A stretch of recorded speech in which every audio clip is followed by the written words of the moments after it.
So after the casks have been filled, they are then moved to the warehouses. This is warehouse 3, one of our newest warehouses. We've got 4 on site and 2 off site. It's a traditional dunnage warehouse. We only have 3 high casks. And as you span around here, you can see the damp ground that the casks will lie on. Here we have a cask which we will stow into this stow here.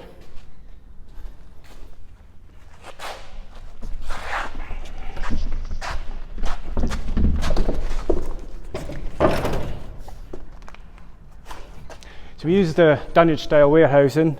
It gives us a nice even maturation process because we're not going too high. Higher you go, the higher the temperature. So here it keeps it nice and cool and an even maturation. So we'll lift this up.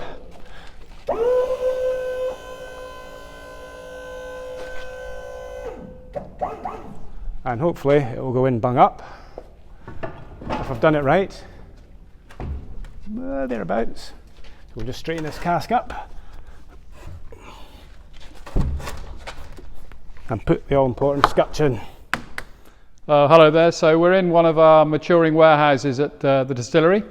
We've now got about 10,000 casks maturing at Kilchoman, and they're mainly bourbon casks because we know that the bourbon casks work incredibly well with Kilchoman spirit and Kilchoman single malt. So I think about between 70 and 80% we fill into bourbon. That's mainly first fill because you get more of those fruit flavours coming through at an earlier age, and that's what we want for our relatively young releases that we've been doing up until now. But we do refill those casks once we empty them for bottlings, and we use them twice, so from first fill and we also use refills. So 78-80% bourbon, and we buy all our bourbon barrels, first fill bourbon barrels from Buffalo Trace Distillery in Kentucky.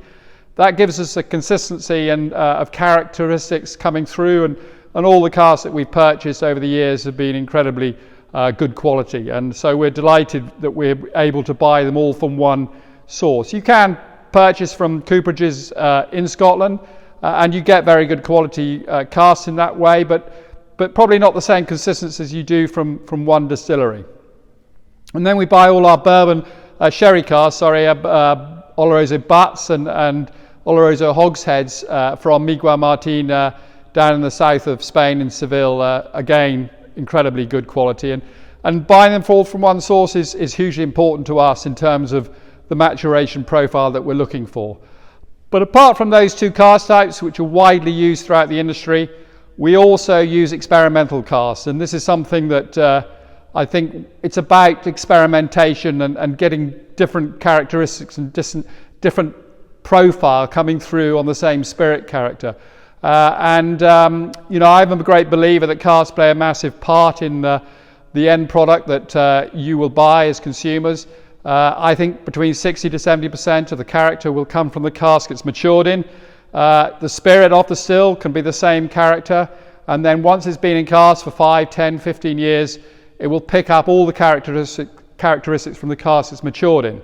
So we filled a number of different experimental casks just to see how things work, and we've been fortunate that they've all worked pretty well, and we filled port casks and rum casks and red wine casks and cognac casks and Calvados casks and even tequila casks and some other sweet white wine casks as well. And it's something that we'll continue to do. We love experimenting and love putting out small releases of these experimental cask types.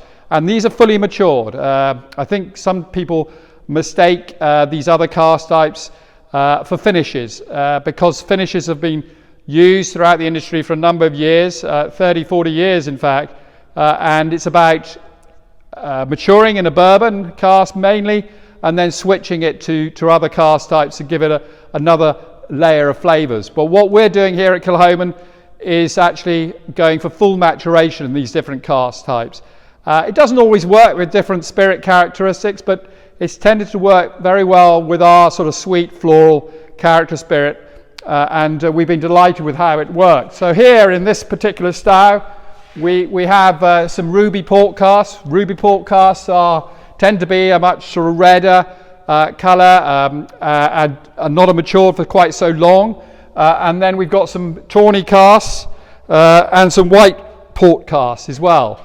And I think all these different cask types will give a different characteristic. Down here on this bottom stow, we've got some Muscadel de Setúbal, which is a sweet white wine. And again, that will give a different profile. We've used Sauternes casks from Bordeaux.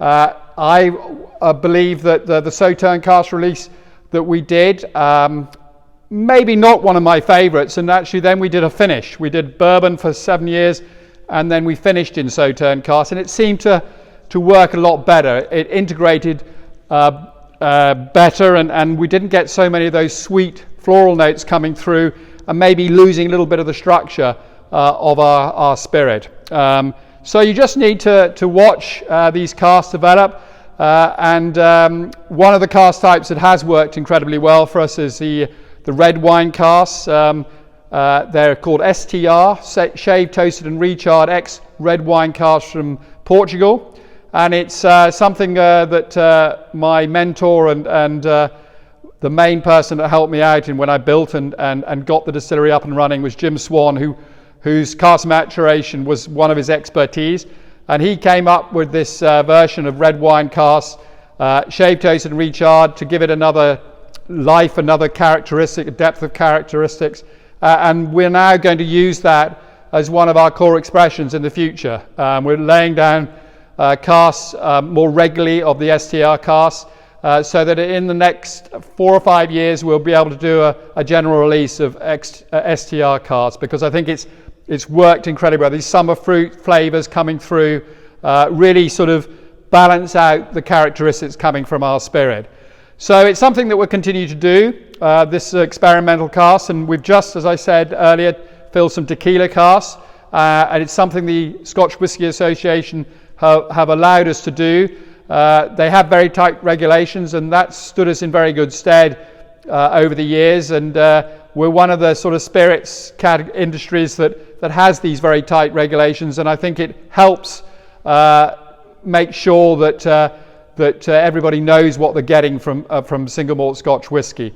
But cask maturation has always been tightly controlled in the past, and it has been up until about a year ago, about maturing in casks that have been used for maturing whisky over the years.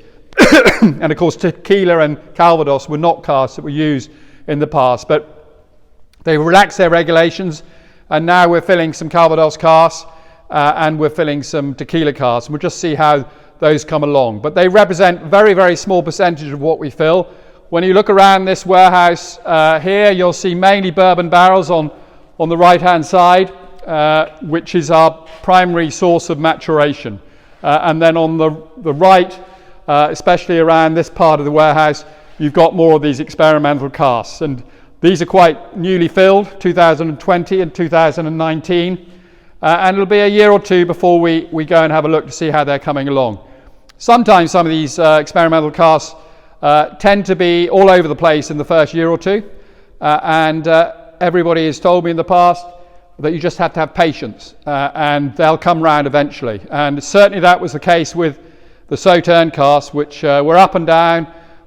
6 months they were really good, and then 6 months later they'd lost all that fruitiness, and they were certainly something that you wondered what you were going to do with. But then you leave them for another 6 months to a year, and they started to come round. So it's the same with these cask types, because we do not know how they're going to perform, because we've not filled some of these cask types before. But it's something that I really enjoy, being able to come into the warehouse and look at these different casks and see how different the characteristics are from these different cask types. But it always will represent a very small part of what we do here at Kilchoman, because the core expressions will still be mainly bourbon and sherry cask maturation.